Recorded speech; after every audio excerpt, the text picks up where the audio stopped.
가장 좋은 관계는 뭡니까? 통하는 관계입니다. 통하는 관계.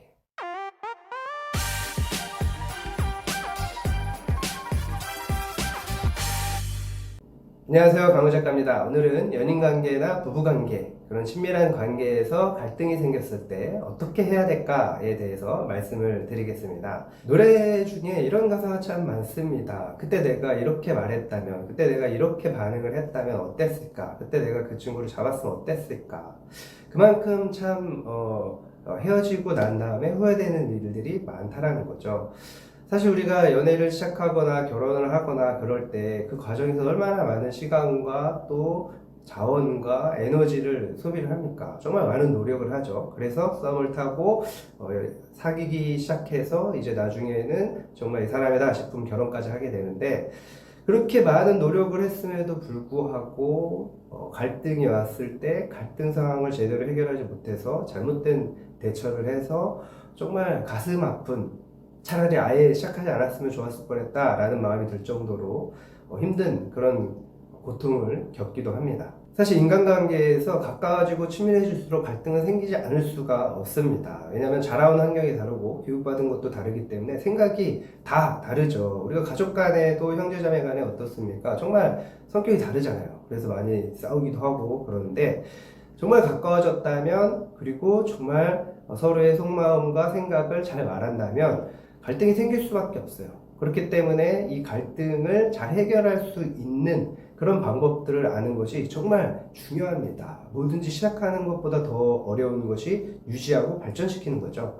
인간관계는 더욱 그렇죠. 특히 사랑하는 사람이라면 이것이 잘 되지 않으면 저 사람이 나빴다, 저 사람이 별로였다, 나하고 안 맞았다 이렇게 말하고 끝나면 속이 편할 것 같지만, 또 다른 사람을 만나게 되면 그런 갈등 상황을 해결할 수 있는 능력이 없으면 또 문제는 발생하게 되고 또 반복되는 아픔이 생길 수밖에 없는 거죠.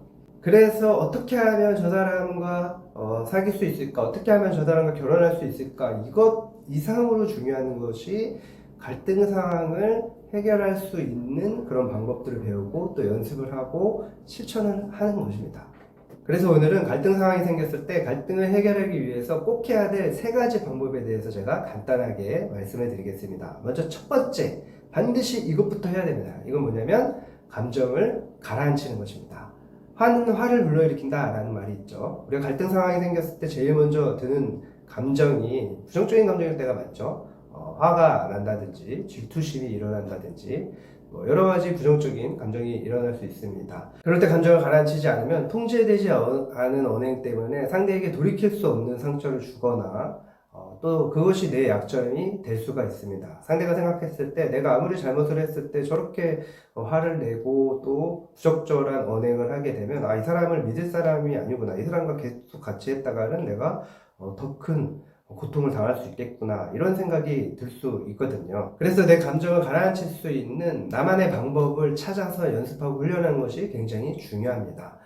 그 순간에 심호흡을 한번 한다든지, 아니면 상대에게 타임을 외치고 잠깐의 시간을 갖는다든지, 그렇게 잠깐 시간을 가지면 감정이 조금 가라앉게 됩니다. 그리고 생각해보면 내가 이렇게까지 화를 내고 이렇게까지 분노할 이유가 아닐 가능성이 굉장히 높습니다.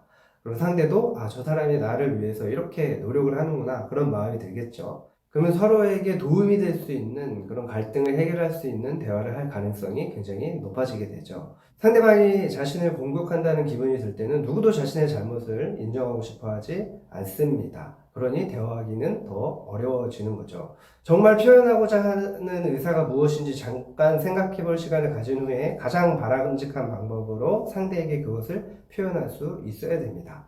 그래야 상대가 잘못을 인정하고 갈등 상황을 잘 해결할 수 있는 기회가 생기게 되죠. 두 번째, 상대가 말할 수 있는 기회를 주고 경청하는 것이 굉장히 중요합니다. 상대가 잘못했을 때 왜 그랬는지를 아는 것이 굉장히 중요합니다. 섣부른 판단이나 예측은 관계의 어려움을 유발하는 원인이 됩니다. 대부분의 관계의 어려움은 여기에서 발생하는 경우가 많습니다. 또한 다툼이 일어났을 때 상대가 자신의 말을 잘 들으려고 하는 것이 정말 느껴지면 감동을 받게 되죠. 그러면 상대도 자신에 대해서 돌아보게 됩니다. 혹시 상대가 말하지 않으려고 한다면 왜 말을 하려고 하지 않는지 그 이유에 대해서도 물어보는 것이 중요합니다. 그리고 언제쯤 그것에 대해서 말해줄 것인지에 대해서도 약속을 받는 것, 이것이 굉장히 중요합니다. 또 상대도 감정을 가라앉힐 시간이 필요하다는 것을 인정해야 됩니다. 그런 시간을 주는 것이 중요하죠. 세 번째, 나 전달법을 사용하는 것이 또 중요합니다.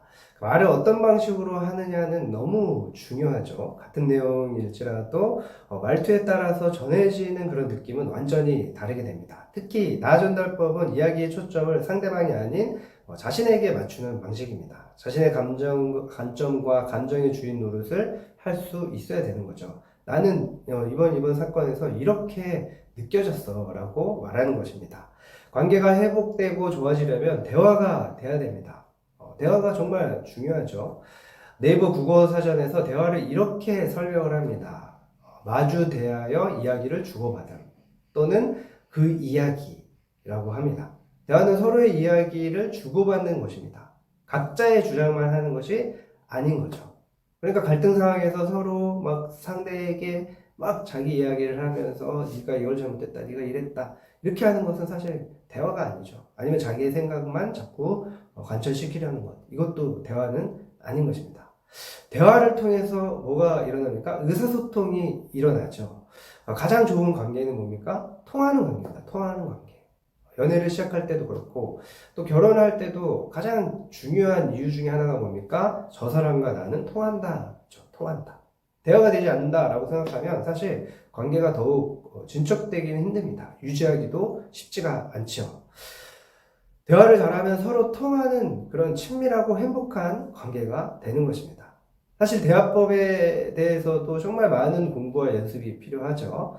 대화법에 대해서는 제가 다음에 다시 한번 영상을 만들도록 하겠습니다. 오늘은 연인관계나 부부관계에서 갈등이 생겼을 때 어떻게 그 갈등을 해결할 수 있는지에 대해서 세 가지 방법을 알려드렸습니다. 첫 번째는 먼저 감정을 가라앉혀라. 두 번째는 상대에게 말할 기회를 주고 또 경청하라. 세 번째는 나 전달법을 사용하라. 이 세 가지만 잘 기억하셔서 연습하시고 또 적용을 하시면 정말 웬만한 갈등 상황은 잘 해결할 수 있을 것입니다.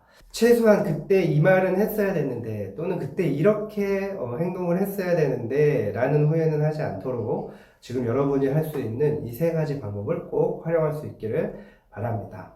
오늘도 구독, 좋아요, 댓글 그리고 알림 설정을 눌러주셔서 제가 더 열심히 영상을 만들 수 있도록 격려해 주시기 바랍니다. 감사합니다. 지금까지 관계를 회복하는 중입니다의 저자 강훈 작가였습니다.